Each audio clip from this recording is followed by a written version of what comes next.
people who raised you and make you who you are today are your family.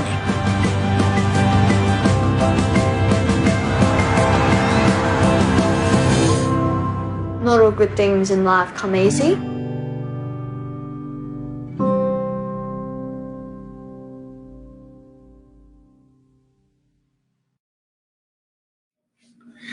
Hi, hello everybody. Welcome back to Price Sport Services. I'm Ray Castillo, CEO, founder of Price Sport Services.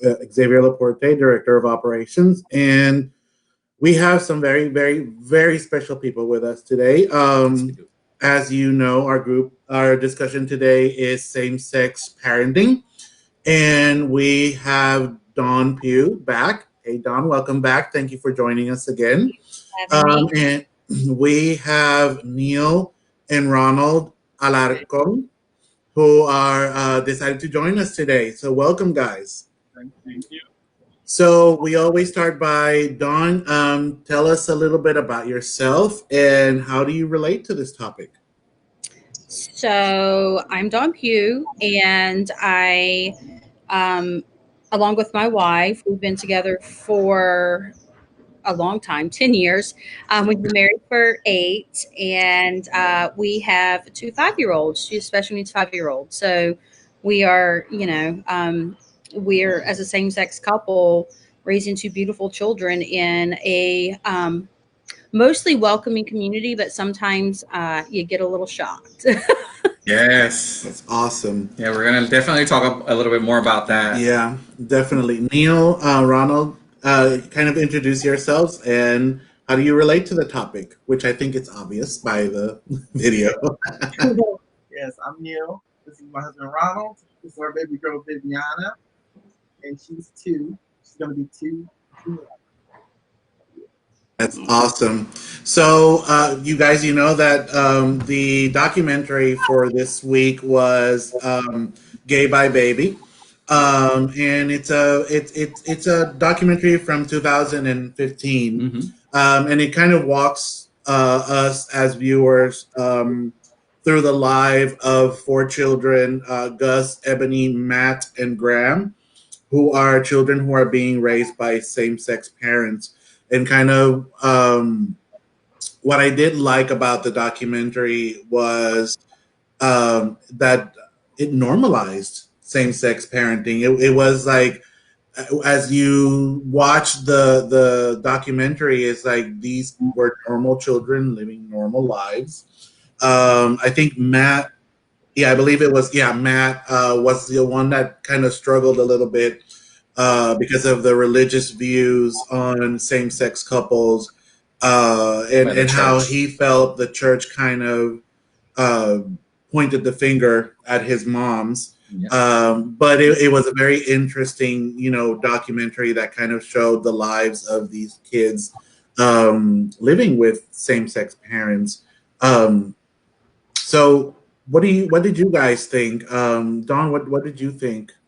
Before we go there, I just want to say, no, that's okay. I just want to say that we do apologize. When we selected the Gayby documentary, we didn't realize that it was not viewed in many of the custom places such as Netflix and Hulu and all those. So we do apologize for that. But I hope that those of you who were able to YouTube it and watch it at least got something out of it. Which was what we were trying to do, at least to get some sense of what reality of what same-sex parenting is all about. So we'll do better, we promise. So Dawn, tell us. I appreciated it that it came, that all of the children came from different walks of life, right? Like some were more affluent than others, some were more religious than others. And I also appreciated that it was the child's perspective, and it didn't seem like they were being filtered or coached. I mean, it was pretty raw. So that's what I appreciated most. Yeah. And then it was coming from the children's mouths, but you also kind of got to see how the parents were reacting with it and dealing with it. And, as a parent, you know that has to be hard. Yeah. But yeah, so that's what I took away. Yeah. I was about to throw my flip flop at Gus. I was like, boy, you better calm down. Yeah, we were like, go to your room. I was like, yeah, tell him to go to his room. Yeah, that's and I agree, Dawn. I think it depicted the reality, right, of what parenting blank is about, right? It normalizes the fact that same-sex parenting is the same as regular parenting. The struggles are real. The beauty of family is real. There's so many components to it that I really enjoyed a lot, to that normalizing part of the documentary, that, hey, it is what it is. And like you said, I appreciated that it was really focused on the children, on their experience and their perspective of what was it like being raised by two moms or two dads. So I loved it. I really did. I enjoyed it. Yeah. I mean, that was their struggle, but the storyline was what these children were dealing with, even the growing pains that they would deal with outside of their parents being same sex, right? They could have been dealing, some of the kids could have been dealing with the same thing had they had a heterosexual. Exactly. Absolutely. And now Neil and Ronald, I know you guys, due to our technical difficulties, you weren't able to watch it. But Neil, you said you were able to kind of read the synopsis of the documentary. From your perspective, how did you feel about it? Yeah, I got to watch some snippets of it on YouTube, but I get that it was coming from the kid's perspective, because I always thought, like, how when she grows up, how is her way of thinking going to be? She's gonna want to know, other side and things like that. Which we have open communication too, with the biological donor. That's awesome. That's awesome. And I, we have children ourselves, and opening like you said, Neil, that communication is key. Being able to answer questions openly and honestly, being able to just talk, openly and freely about the situation, because they're going to struggle just like any typical children will struggle. They will have some added pushback. We know this, unfortunately, but the fact that you can talk about it openly and honestly, and not have to hide anything, I think makes it a lot easier on them. Yeah, I particularly did not have the experience of, same-sex parenting. I mean, now as my children are grown, one of my sons lived with us, but, I never had that kind of experience. So,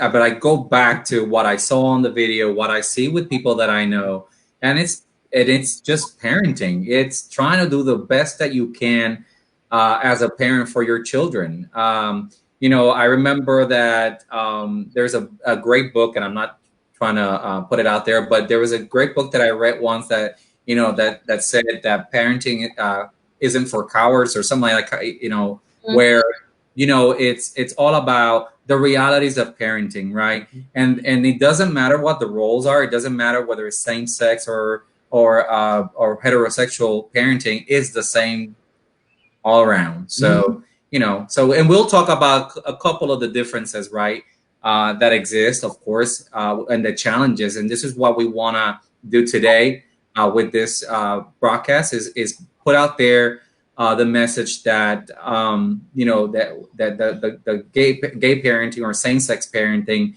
is regular parenting. Yeah, queer parenting, as I like to call That's it. Can I ask a quick question? Yeah. Neil, what part of South Carolina are you guys from? Or where do you live now, I should ask? Well, we live in Simpsonville. It's in Greenville County. Okay. So one of the things that I want us to talk about, and I don't mean to take up the conversation, is if their experience is different than ours, because we do live in Charlotte. And and I know, so my kids go to a neurologist. He was originally here, but then he went to teach at USC. And so we take them there, and it's like the experience is different. When I cross those lines, it's very different. So, anyways, I just hope we talk about that a little bit. Oh, Yeah, yes. definitely. Oh, yes. Definitely. Absolutely. So the first question I have for you guys is, when did you know you wanted to become parents? If you knew you wanted to become parents. Yeah, Dawn? Or Neil, go ahead, Neil. Let the boys go first. So I've always known I've always had a connection with kids. I've always been like the baby whisperer in my family. So I've always known I wanted to be a dad. Didn't know how it was going to happen. I guess I was about 23 when we really started taking it serious. About 5-6 years ago. Yeah, we had a few failed adoptions in the middle, but it all worked out. Okay. Ronald. Sorry, we just moved the phone. Oh, you're fine. She's fighting. She's fighting with the camera. That's fine. How about you, Dawn? Oh, Ronald. Oh, Ronald. I'm sorry, Ronald. Go ahead. Yeah, well, I always want to be a daddy too, but being gay, I never knew how this was going to happen. But I know he always want to be a daddy. He actually first he want to have 5, 6 kids. I was like, I don't know. Yeah. We always want to be a daddy. 5 or 6 is a little. 5 or 6 is a little much. Just a little.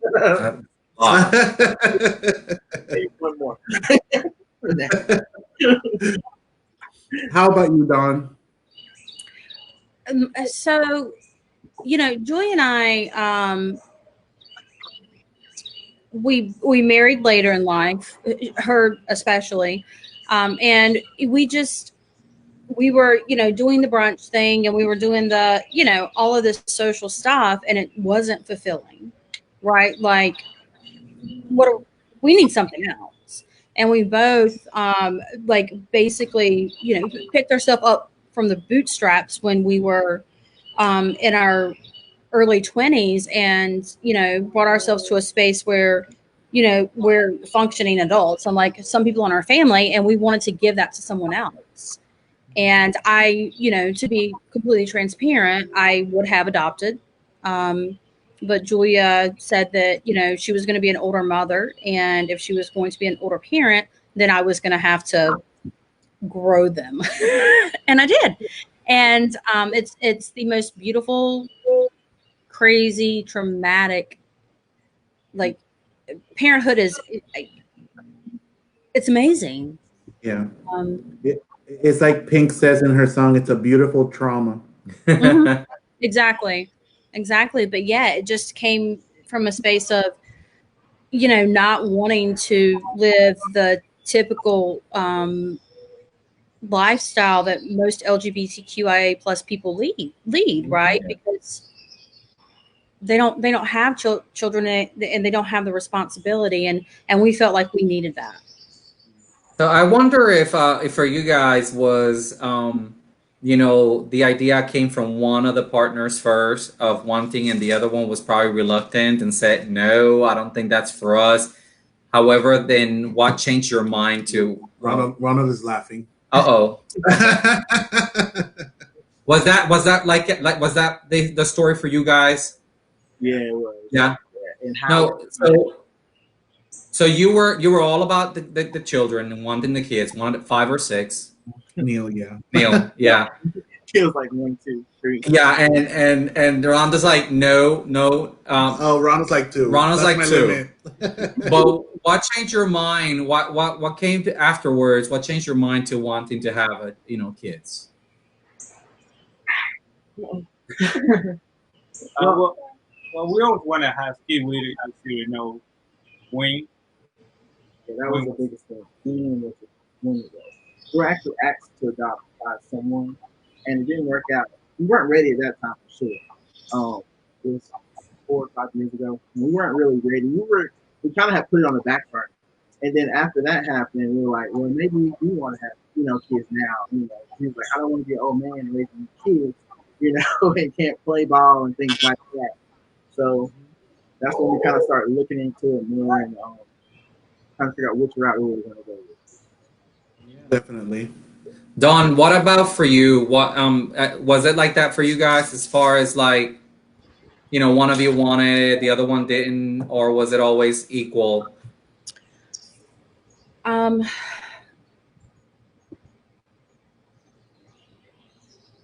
I think that the thing with us was more of like, for Julia, my wife, was she was happy to have children as long as we actually had children that had, I don't know, That had your DNA, basically.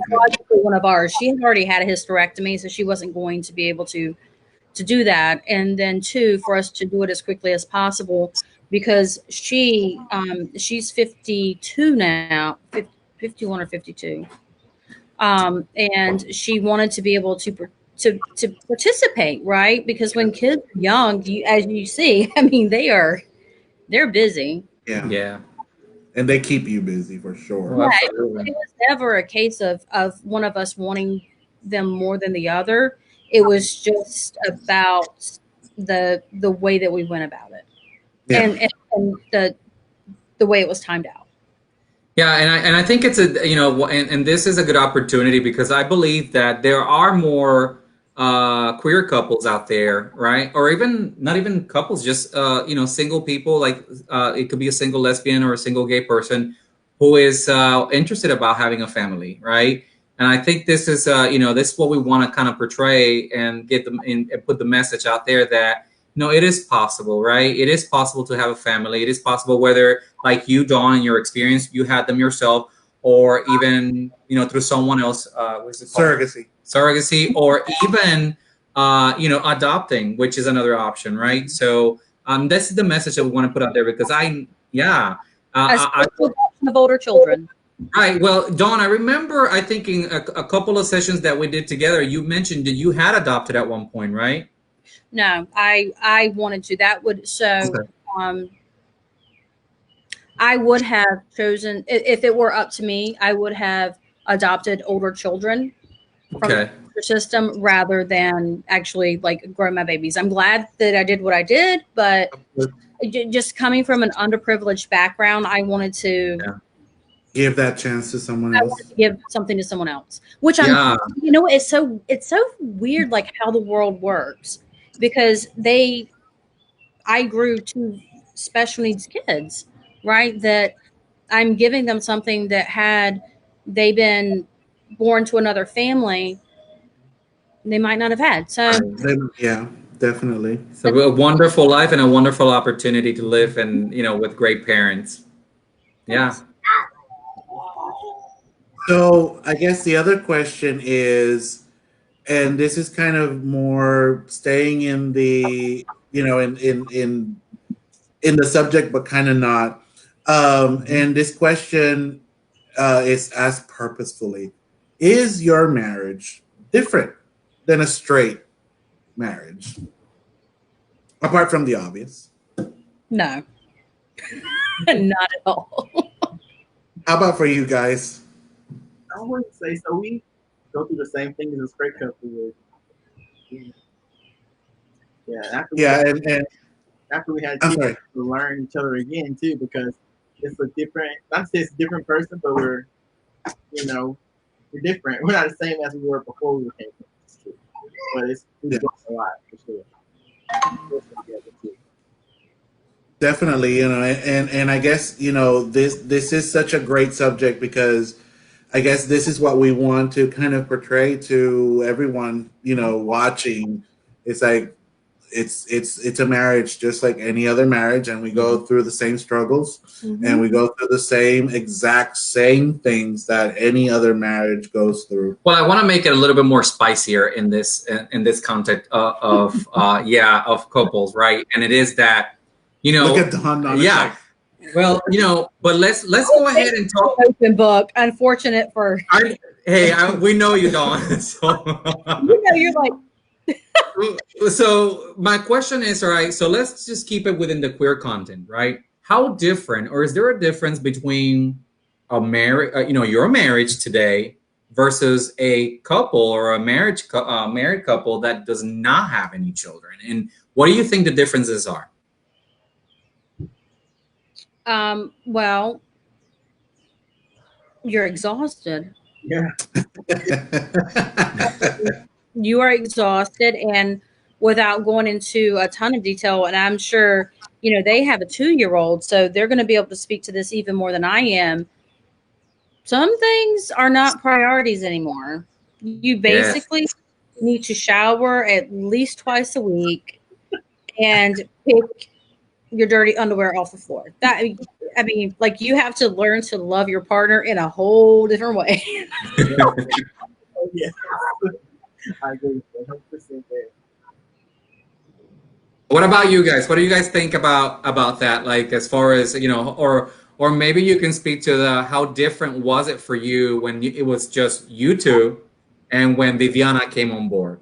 Yeah, we definitely traveled a lot more. We could just get up and go. Like yesterday, had some friends asked us out of the blue, "Hey, y'all want to come to Charleston?" First, let me find a babysitter, and then let me talk it over with my husband just in case he says yes. But yeah, we used to get up and go, and now it's if we have the energy to, if we have a babysitter. I mean, one of our moms or godparents, if they can watch her, then do you have the energy to actually get up, get dressed, and go out? But we still, before all of the things we're currently going through, we're trying to have like a great night. Yeah, I think what goes along is your priorities change. Definitely. And I think with that is, I don't know what your experience may be, but I know that perhaps there was some friendships that are no longer part of your circle because your whole dynamic changes, right? Within those priorities is like you said, what I have to do first before I can just get up and go to anyone's house, or let's meet up at the bar, or let's go out for dinner. And that's not the case with children anymore. And through that, right, there are some losses that come with that as well. They're not losses. Oh, yeah. All right. Okay. Yeah. You what? You know what? Yes. For him, not because he forgot what it feels like. But it's like, listen, for all of you guys that watching us out there that don't have children, changing a diaper on an airplane requires a lot of skill. A lot of skill. So it's not an easy task, especially when there's turbulence. Well, don't they have the shit with you, literally? But don't they have those changing tables where you put the child on there? And listen, they didn't have that when I was raising my kids. Ray, they don't have to on airplanes. Look, the bathroom they do have them. Okay. But I haven't flown in like 4 years, so. But look, the bathroom stall is this big. Yeah. My body is this big. Well, okay. So that in itself is a struggle. Yeah. So then, I can see that. So then you got to pull this thing off of the wall and hope that there is no turbulence and you get some way cut in half by the. Oh God! That's a pretty ugly picture there. Well, that's good. All right. So the next question for you guys is: how do you and your partner respond to prejudice?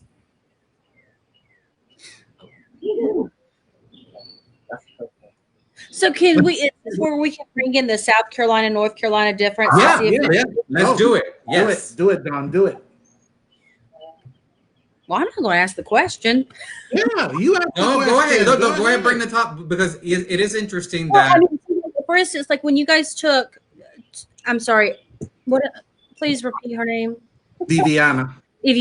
When you first did your pediatrician appointments and things like that, did you feel uncomfortable at all?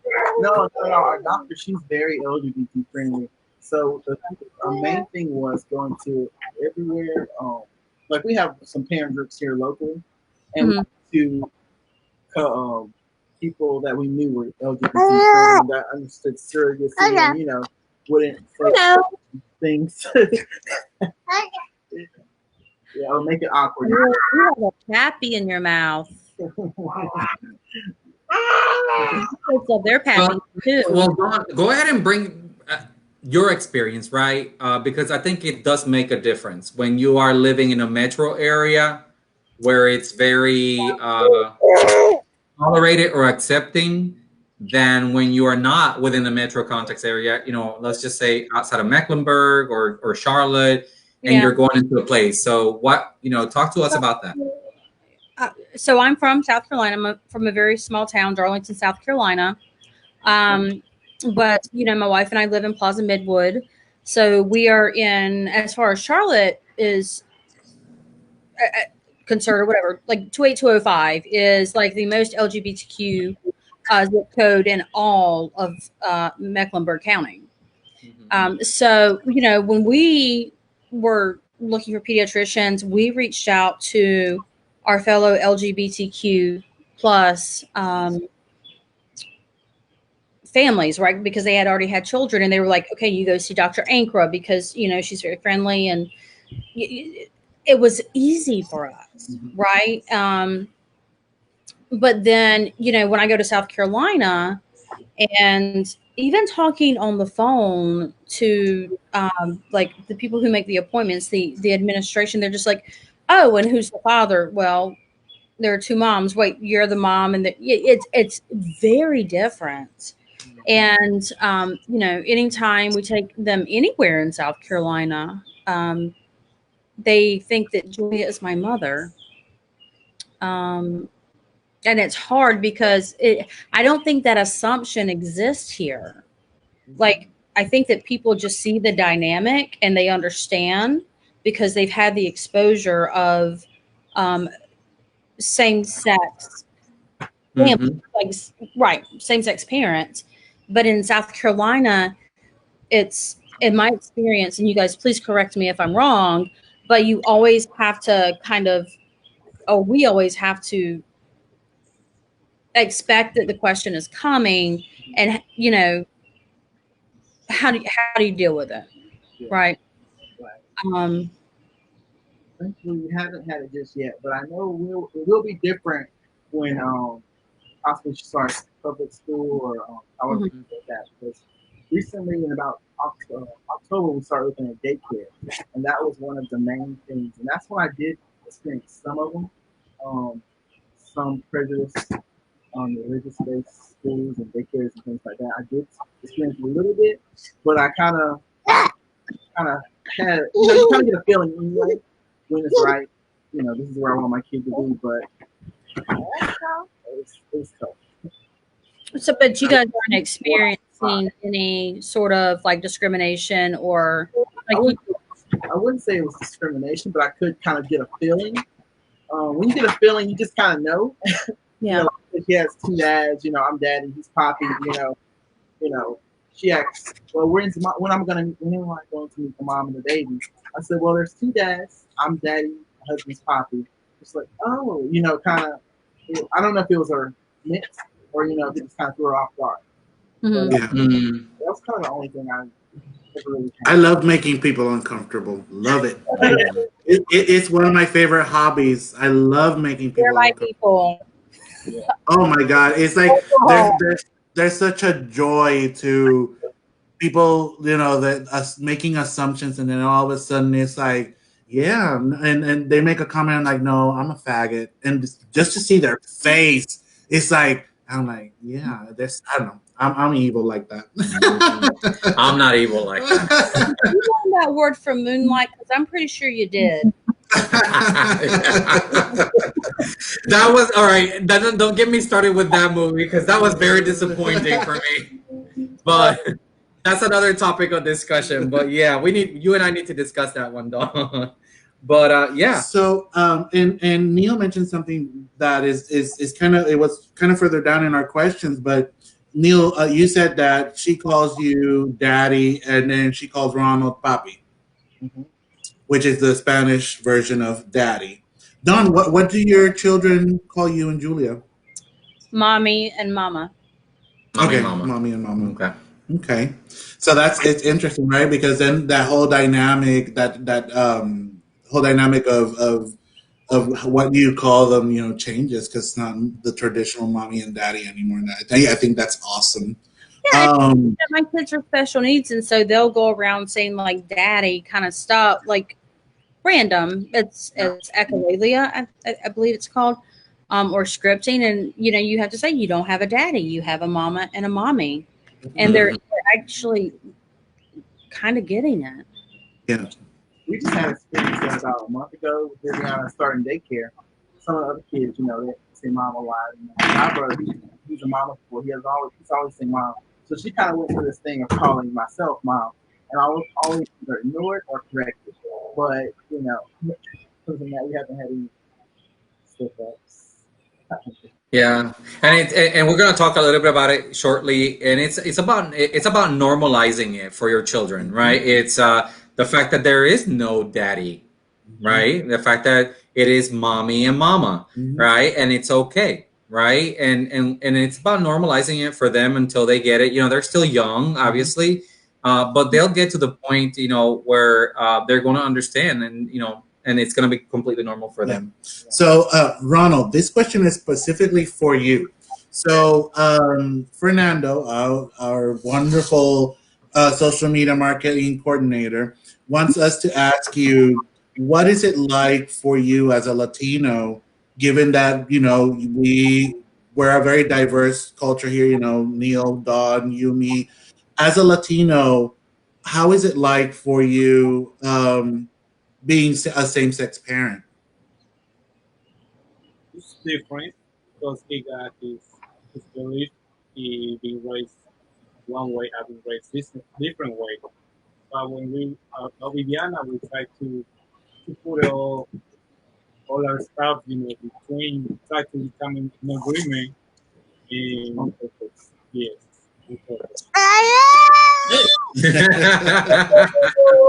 Hello.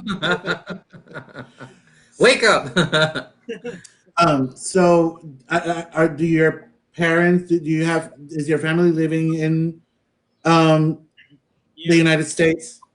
My mama and my siblings, they here, and my dad is still in Peru. Okay, and has your dad met Viviana? Yes, we actually went last year. Yes, he met her. Well, he met Neil the year before that. Yes. I'm sorry if I missed it, but what's your country of origin? I'm original from Peru. Peru. Okay. Yes, and we were supposed to go this year too, but everything for the virus and stuff. So what was the experience in Peru, going as same-sex parents, with with Viviana to Peru? Well, it was good. Most of the time we stayed with family. I got a lot of family over there, and it was good. It's like, I don't know. Yeah, his family was very accepting. Accepting. Yeah, we did have something in the at the airport though, where we have to present the birth certificate. I had Viviana, and so I was at that time we both weren't on the birth certificate. We just got that in the mail 3 weeks ago. So we were very happy. Congratulations. Yes. So he had to prove that he was her dad, and her biological dad, and things like that. It was really good. Other than that, we didn't have any big things. Yeah. Okay. So Neil, I'm gonna go there and I'm gonna ask you the same question, because I think that with even as Americans, the different ethnicity and races also see it in different ways. So what was your experience for you and your family? Not only that you were in a relationship, right, with a same-sex person, but also having now a child. Yeah. So we did. I guess I didn't really have any issues. Everyone was really excited. The ones that weren't were already out of my life. They kind of filter out over time anyway. So when Viviana we announced that we were having a baby girl, for the most part, we were all excited. Sorry, she's touching the camera. No, it's okay. That's parenting. Yeah. Yeah. Yeah, but my experience was really good. My family's very supportive. We're in a very supportive community. It's good. That's awesome. That's really good. So now going into gender specific,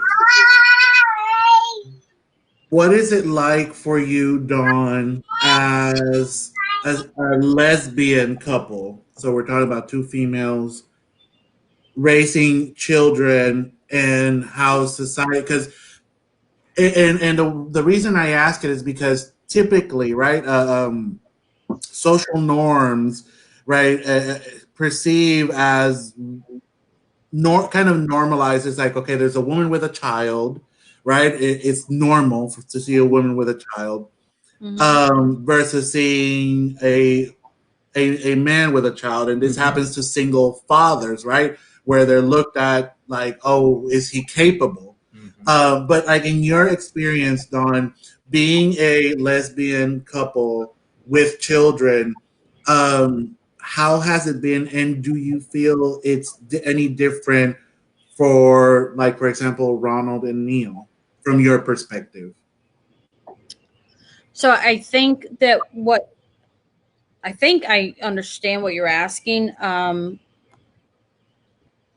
I would think it would be harder for Ronald and Neil than it would be for Julia and I, because as an LGBTQ community, things acceptance is typically much more difficult for the male population and the ethnic population.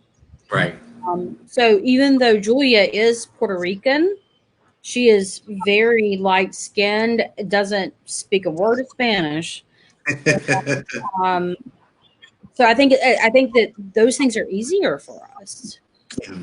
Um, I don't think I actually know. I mean, Yeah.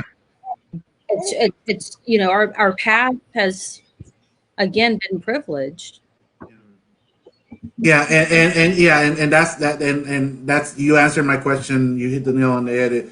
Is like, and that's why I brought, even for heterosexual single mothers, it is a lot more acceptable by society for a woman to raise a child by herself than it is for a man to raise a child by himself.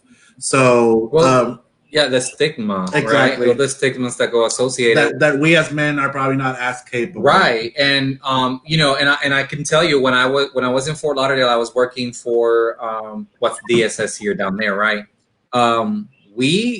I had, at least in my caseload, about 3 gay men that were fostering children.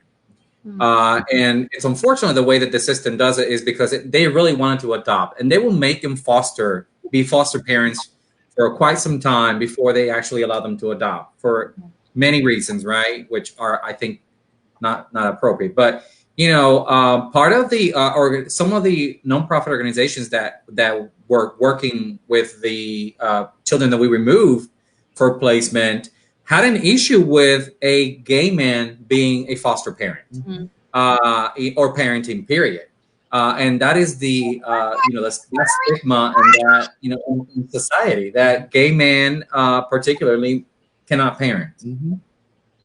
So some things that we need to break through those barriers. Definitely. Yeah, So, I tried to get. So I have good friends that live down the street. He and his partner had twins with a surrogate, and I'm gonna tell you, they're better parents than I am. 100%. Y'all got it. Neil and Ronald, you guys had it through surrogacy as well, correct? Yes, we did. Yeah, one of our good friends carried. Oh, That's awesome. So let's talk a little bit about what would you guys recommend? What is kind of your side of this story, Dawn, Neil, Ronald, in terms of queer people who would like to have children, and based on your lived experiences? And I know, Dawn, you kind of have a little bit of years ahead of Neil and Ronald. What can you say to all of our queer community out there as a mother, as a same-sex parent?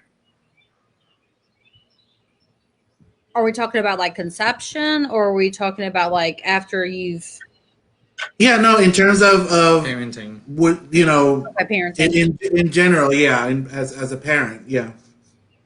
I don't know.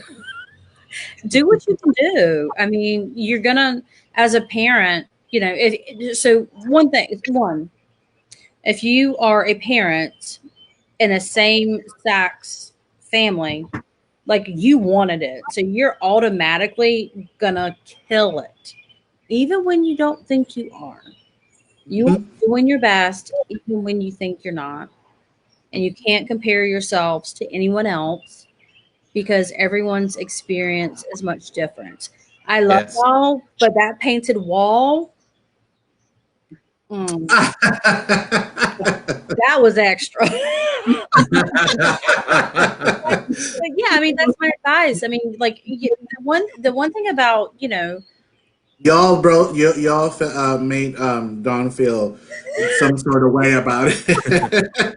I can't even get my powder room like wallpapered. But I mean, the difference between like heterosexual couples and us is that we chose this, and so we're equipped, Yes. and Definitely. and your kids are going to be fine, even if you have to deal with some stuff with some hate. You're just going to grow from it, and they're going to be strong. Yeah. How about for you guys, Neil and Ronald? I would definitely say if you have it in your heart to become a parent, do it. If it's even if it's starting with foster adopt, adoption, surrogacy. If you have it in your heart to become a parent, just do it. It does take money, but and it takes a lot of patience. But there are ways to do it without having to pay a lot of money too. Of course, fostering to adopt, like that. Adoption through PSS. But if you have it in your heart to become a parent, I would say go for it. Fight for it. Yeah. Definitely.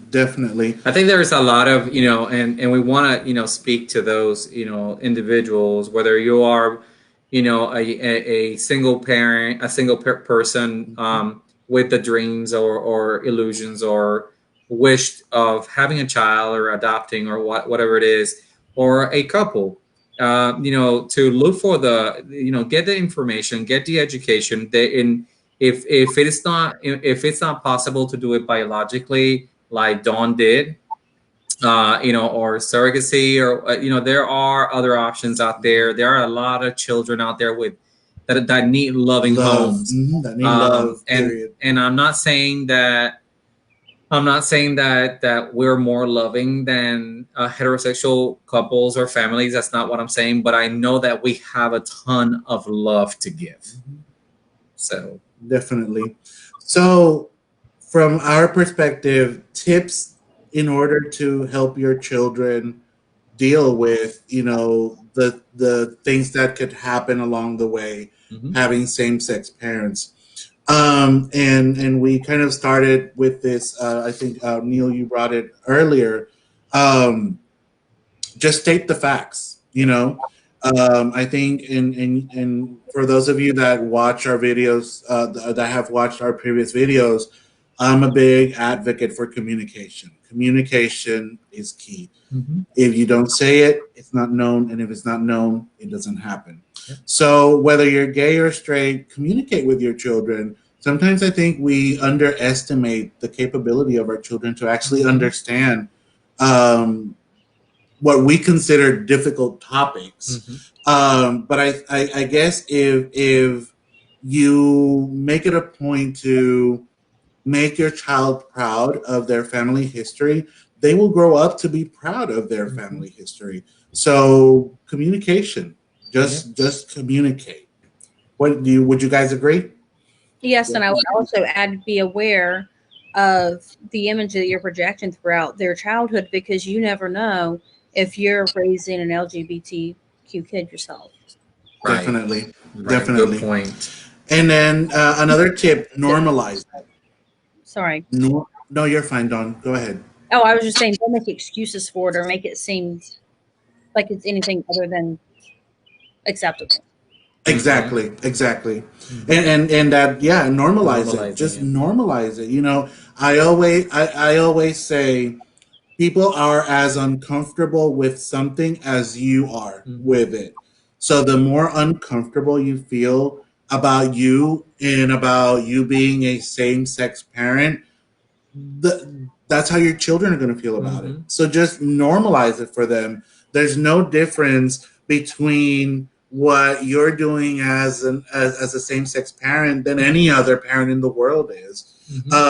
So just make it a point to always be straightforward about the nature of your family and normalize it. Well, and the truth of the matter, which is what we discussed, and once your kids grow a little bit more, they're gonna have the same responsibilities as a child growing up in a straight home. They're gonna do chores. They're gonna eat greens. They're gonna do homework. They're gonna be told put the cell phone down on the table. They're gonna go to bed early on school nights. So it's important that that we understand that just we have to normalize it for them, and we're as parents we are responsible for doing that. Don't depend solely on what others in school can educate kids, or the teacher say to the other children, oh, it's okay, you don't have to worry about. No, just we as parents are the ones that are responsible for normalizing that. And this the other point is really interesting, which is don't get defensive. Yeah, it's important that your kids are going to, at some point, as having same-sex parents, they're going to be curious about why are my classmates talking about mommy and daddy, and what's a daddy and what's a mommy, and why do I have two mommies, or why do I have two daddies? But that's okay. Again, just normalize the experience. It's okay for children to be curious. It's okay for children to ask questions, and just so long as you answer it with transparency and from a place of acceptance. There are many different families all around the world, and there are mommy families, and daddy families, and mommy daddy families, and or mommy family, or daddy family, grandparents family. I mean, so it's all so it's a matter of just letting your kids know that this is not a one-trick pony. This is not a one-way street. This is a venue of different people who love each other and are willing to come together with that love to make sure that they, as children, grow up with the best, the best things, the best love, the best way that we can give them. So, you create space for them to be the best versions of themselves. That right, Dawn. And our last point is families are about love, right? So just teach your child, especially when they're little, that that he and his friends are not thinking about the sexual component whenever they're whenever they're seeing parents, right? So when they're small and they're looking at two mommies, they're not looking from the context of sex, right? They're just looking at they're also curious, like, why do you have two mommies? I have only one, right? So I think it's teaching your kids that when they have any kind of questions like that, that is not about the sex part, not taking it personal, it's about love, right? And teaching your kids that at an early age, so they can go and tell all their other friends, it's both mommies love me and I love them. And my parents are here because they love me. Love is love. Yeah. Love is love. So, Dawn, any closing remarks? And I hate to close the subject, but we're almost out of time. Yeah, no, not really. I mean, I loved watching this documentary and hearing the viewpoint of the children, and just having the parents deal with the children. It wasn't from the parents' mouths, and I think that was very important. Definitely. Neil, Ronald, closing remarks. Again, I'll just say, if you have in your heart to become a parent, do all you can, whatever route it is, make it happen. There are so many kids out there that need love. So many that are stuck in the foster system looking for a family. They don't care if it's two daddies, two moms, two dads, and a mom. They don't care. They just want someone to love them unconditionally. Yeah. They just want to be loved.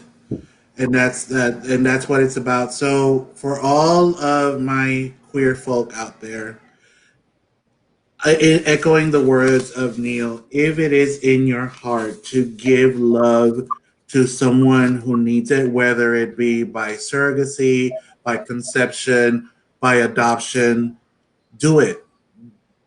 Go and give someone love. I think our community is big on love, and I think we go out there and we go on Pride every year, and we take our big ass like crosswalks saying love is Pride. love. Exactly. That's what we preach, and that's what that's what Pride is about. It's all about love. So why not give that love and bring children into this environment of love is love. So love people. That's all it takes. Yep. Well, we want to definitely thank everyone out there that has been watching us. Thank you for being with us. Such an amazing topic. I've been dying to talk about gay parenting, and I just love it. Thank you, Dawn, for you always. and your wife. Lovely for your time with us, always being present, saying always yes, and being with us whenever we need you. Neil, Ronald, thank you so much. Viviana, you're adorable. Yeah, she's the most precious little girl. She is. She's wonderful. Bye. Thank you so much for everyone watching. If you guys have any questions or concerns, or you feel the need to reach out to us, please do so by contacting us at info@pridesupportservices.org or our numbers. We're here for all the LGBTQIA plus community. We love you. As always, we love you. We're nothing without you. Neil, Ronald, Dawn, as usual, stay 2 minutes after the live ends. We love you guys. Have a great day, a great week. Enjoy Memorial Day. Yes. Be safe. Bye. Bye. Oh my God, she is so cute.